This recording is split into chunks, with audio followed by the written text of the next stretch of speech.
Hello everyone, this is Lala, and today I'm going to talk about white privilege and Big Brother USA. This is an interesting topic to me because usually on my channel I always discuss the marginalized groups or the people of color pertaining their experiences in Big Brother, but I've never really talked about the other side much, which is whiteness, proximity to whiteness, white privilege, and how that definitely has a huge part in Big Brother USA overall. But before I really get into all of that, I need to define what white privilege is. White privilege or white skin privilege, we're not going to focus on the second part, but the first part, is the societal privilege that benefits white people over non white people in some societies, particularly if they are otherwise under the same social, political, or economic circumstances. So, pretty much in Big Brother, they're stuck in the same house with non white people and they all have to play the same game.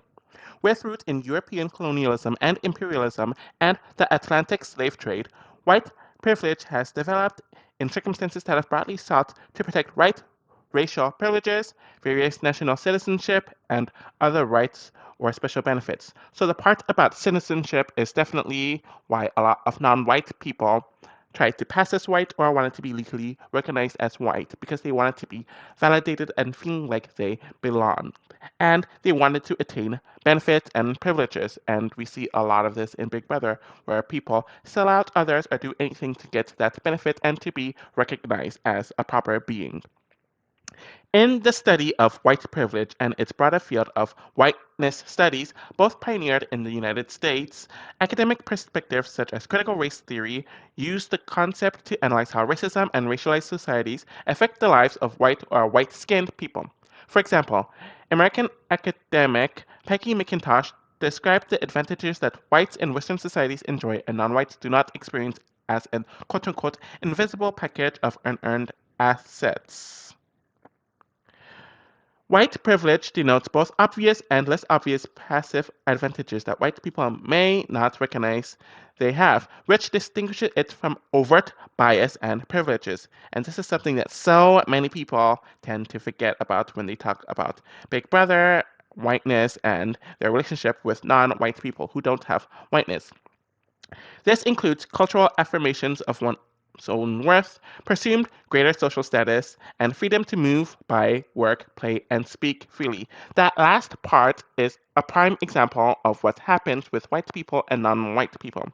On average, white people can speak however they want to speak. They don't really have to censor themselves and they have a bunch of people who immediately relate to them and can give them freedom to express themselves, but people who are not white do not have that privilege, where if they either speak too little, they get targeted and slandered for that. If they speak too much, they get targeted and slandered for that. If they show too much emotion, that is an issue. If they don't show emotion, that is an issue, so on and so forth. So it's that dynamic.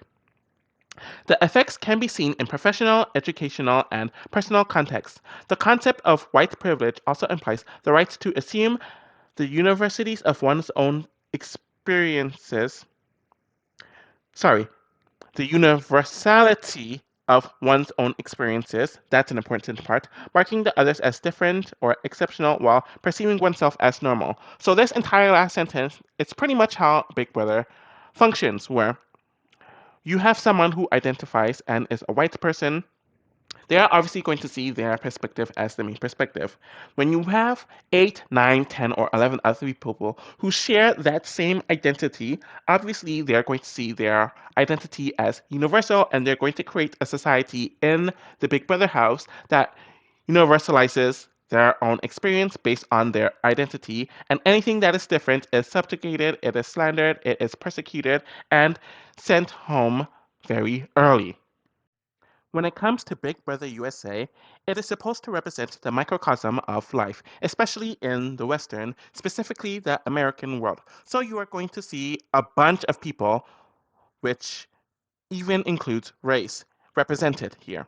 Just from looking at the Big Brother USA casts, there's a lot of white people on the show, which makes sense since they are the biggest racial group in the United States. Though CBS and Big Brother casting have never went with the exact demographic numbers, so people using that to justify why the casts were always the way they were and complaining about the modern cast now are full of shit. I could get into that another time. Who is considered quote unquote white is also debatable, though it really shouldn't be, but it ends up being heavily debated. But that's due to a lot of people conveniently moving the goalposts whenever they feel like it. And whiteness in general is about exclusivity and pureness. So that's why this debate keeps on happening. And it also causes a lot of the numbers pertaining White House guests in Big Brother USA to be very wonky. Biracial with white people are of course not counted, though they're always counted as being a part of their minority half. Middle Eastern and North African people are not counted, and white Latinos are not counted, which is another conversation in itself that I may or may not get into during this video. So I created a list to see how many white people were in each Big Brother season, and on or in brackets I put in how many are adjacent to white people. So either white Latinos, mixed Latinos, biracial with white people, and Middle Eastern and North African people. But overall, I'm not including them in the main statistics since it will muddy things even more and it will make things even more imbalanced. So right from the beginning, you have seasons with double digits of White House guests, and then it would fluctuate around 8 to 9 house guests in view of the mid 2000 seasons, though others went as high as 13 house guests, and for a while we had a range of seasons that were over 10 seasons up until Big Brother 10. Then it went lower again with BB 11, higher again with BB 12, though technically everyone in that season was adjacent to white people if they weren't white. Then it went down to 9. Then it stayed above 10, or 10 or above, from BB14 to Big Brother 17. Things went down a lot again in Big Brother 18, though there are a lot of adjacent people where you could tip the scales. Then for the rest of the pre-diversity seasons, so Big Brother 19 to 22, we had double digits regarding the amount of white people. Once the diversity era kicks in, you see an immediate drop, and these are the lowest numbers in general, where BB23 has 8 house guests, Big Brother 24 has 6 house guests, and Big Brother 25 has 7 house guests. So here's the overall data just by itself. Now I am looking into the amount of seasons that has a certain amount of white European house guests. So there are 3 seasons that had 14 house guests, 2 seasons that had 13 house guests, 1 season that had 12 house guests, 4 seasons that had 11 house guests, 6 seasons that had 10 house guests, 2 seasons that had 9 house guests, 3 seasons that had 8 house guests, 2 seasons that had 7 house guests, and 1 season that had 6 house guests. And you could pretty much guess that a lot of the lower amount of seasons are newer seasons. And the average that I added up with all of the seasons put together, pertaining the amount of White House guests, the average is 10.25. This number is a bit more than half, but it really depends on the cast. If it's a 16 or 17 player cast, that's a decent size.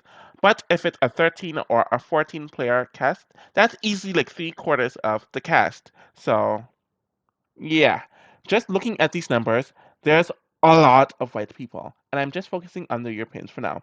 If most of these casts have half of their casts consist of white people, it makes sense that their chances of making it far are higher than a non-white person, especially if we just look at variables or just throw any random equation.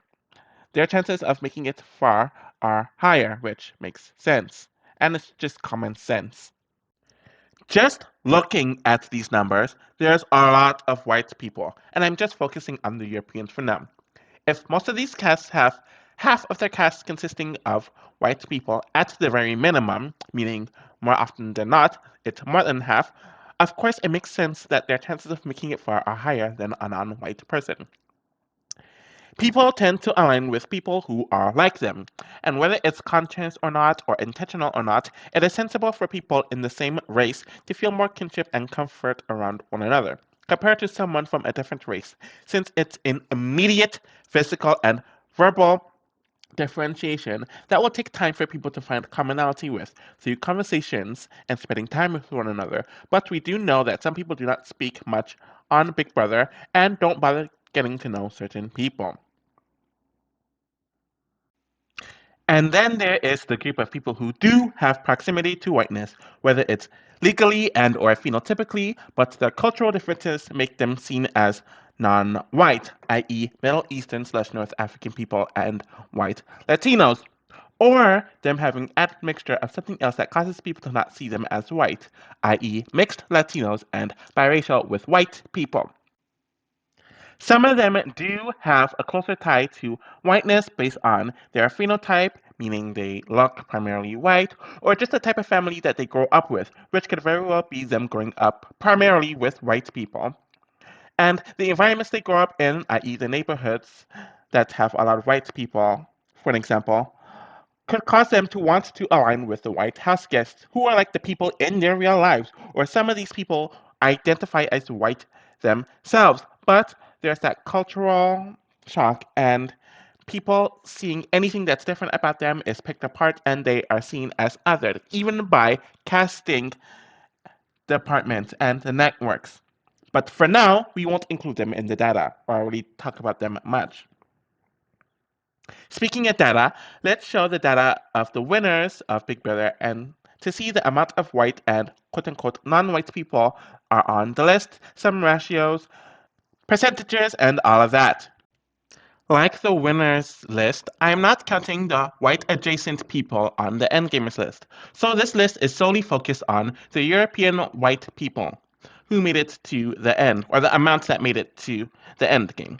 I'm breaking this down into percentiles, where there are 5 season end games that have all white people in it, so 6 out of 6, 9 season end games that have 5 out of 6 white people in it, which is the highest bracket percentile in general. 5 out of 24 season endgames have 4 out of 6 white people in it. 2 season endgames that have 3 out of 6 white people in it. 2 season endgames that have 2 out of 6 white people in it. No season endgames that has only 1 out of 6 white people in it. And 1 season endgames where 0 out of 6 white people are in it. And you can clearly guess which one that is. Just from looking at this list, most of the Big Brother end games have mostly white people in it, meaning 4 or higher, with the highest number being 19 out of 24, making it in that bracket, causing for the likelihood of a white winner to be a lot higher just due to this. This makes sense for a few reasons. One is that with the majority of the cast being white people, the variables for a white winner or of a white winner and white people making it very far is obviously going to be high just due to this. With many white people in a specific season, it means the chances of white people working together are very high. Alliances are how people get power, hold that power, and have influence in a show like this. Being in an alliance means that you have a higher chance of winning HOH, deciding who to keep safe and who will be nominated, and even if no one in that specific alliance wins HOH, they still control the votes, since a majority alliance will influence and control who stays or who goes. Another reason is that people work with who is similar to them, especially in the beginning of the season, where you do not have much to work with. And race is also based off of physical traits. And there are some cultural ties as well that bonds a lot of white people. Due to this, and due to how race has always been set or based on hierarchy, if you look at history, even people who are not a part of that high hierarchy tier are either influenced by, knowingly or unknowingly, or actively try to join that hierarchy tier. And in Big Brother, it means a lot of non white people wanting to work with the majority white group. Another reason is that I think a lot of the issue or the main component that causes this to be so strong is the casting. And you have to look at CBS and the casting agents that cast for Big Brother. I'm not just talking about them solely casting a majority of white people, which really isn't the issue, but it's the type of people that they are casting. This is where intersectionality comes in, where I think the main issue with the casting in general is age, where most of the cast, no matter what race or ethnicity, are either in their 20s or people in their very early 30s. If they were casting people of a wider range of age groups, I think It would push the quote unquote all walks of life model that Big Brother has pushed since the 2000s and made it a lot more accurate. With that in mind, when you cast a bunch of 20-year-olds who in general have less life experience, they're going to bond with people who have just as little as life experience as them, and they in general are not used to dealing with people differently than them, and are more akin to working with people who look like them. So it all just adds up. And then you have the who I like to call the adjacent people. And there are three groups of people who fit into this category. One of them are the Middle Eastern and Northern African people who are legally considered white by law, and as many genealogical studies state, they are extremely related to Europeans and more related to them than anyone else, just due to proximity and all the travel and the mixing that's happened over the centuries. Due to their religion, some of them skin color, and certain features in certain cases, their legal status does not equate to their lived status when it comes to whiteness, though many do feel strongly about identifying as white, though others don't. I might do a video on colorism, texturism, and featurism regarding people who are considered white that will delve more into this. I have discussed many times in the past about how Latino and Hispanic is not a race, but it's being treated as a race by CBS casting, and they're treated as their own ethnic group, though other ethnic groups are ignored if we are solely focusing on ethnicity as categories that needs to be legally recognized in the Western world. Some Latinos are white people, and Latinos, even the non-white ones, were and are legally categorized as white in US history and in US legal paperwork, and it gave them a lot of privilege. But due to Latinos not being a race, some of them are people of color and are called out for not being white, but people tend to forget that any racial group can be a Latino or a Hispanic. Both groups have historically stepped in and out of whiteness, so it contributes to a lot of confusion. And the final group in this adjacent group are the biracial with white people, where they have a white parent and a parent that is of another racial group. Because the superiority of whiteness has been based on quote unquote purity and something that is cherished and exclusive, anyone who has a slight tint of non whiteness are immediately othered into that other group, and their title whiteness is essentially disowned. So it's pretty much the equivalent of the one drop rule. They are recognized primarily as their other half, but the differences between mixed and monoracial people are ignored, even if some of these mixed people grow up with their white parent and family.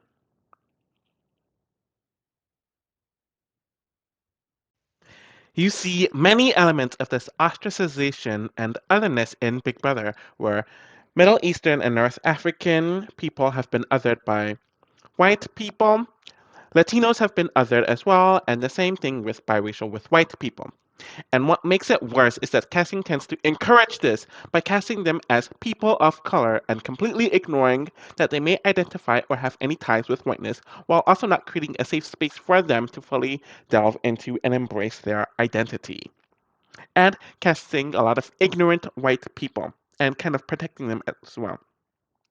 But with each of these groups of people's history with their identity and whiteness in the US and in the Western world in general, some of them do identify with, sympathize with white people, and want some of that supremacy for themselves to latch onto, while also wanting some of their approval as well. So they join the white groups that tend to do well in Big Brother, but completely fitting in is a different thing. Anyone who watches Big Brother, whether it is the live feeds or the episodes or both, know that there is what I like to call virtue signaling, where house guests are talking to people, especially about other people. I want to go over some definitions of virtue signaling so I can further make my point. According to the Cambridge Dictionary, virtue signaling is an attempt to show other people that you are a good person. For example, by expressing opinions that will be acceptable to them, especially on social media, indicating that one has virtue merely by exposing disgust or favor of certain political ideas or cultural happenings.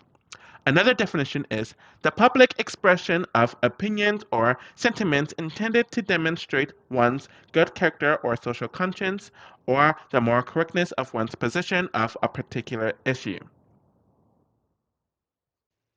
I am bringing this up because in a socio-strategic game like Big Brother, and when a bunch of strangers are meeting and interacting with one another in a pressure cooker environment, people use virtue signaling to belong or to find their belonging, though a lot of it comes from a disingenuous place, since there's a strategic, deceitful element to Big Brother. So it adds up. Everyone is trying to become a winner, and presenting false pretenses is a whole part of it. So you need to sell that you are a good person, a moral person, a person who is trusted in, a person who belongs, and a good ally.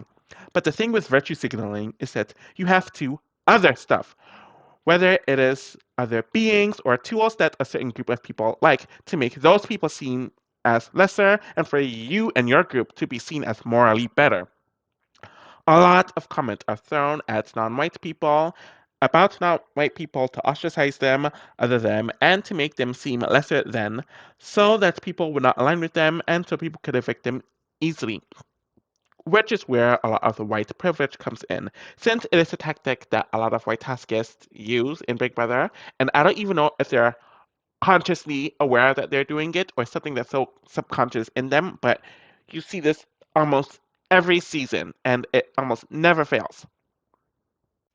So that was my quick little video about white privilege in Big Brother USA, where I mentioned some of the talking points that I've noticed when it comes to this topic and how it ties to Big Brother USA.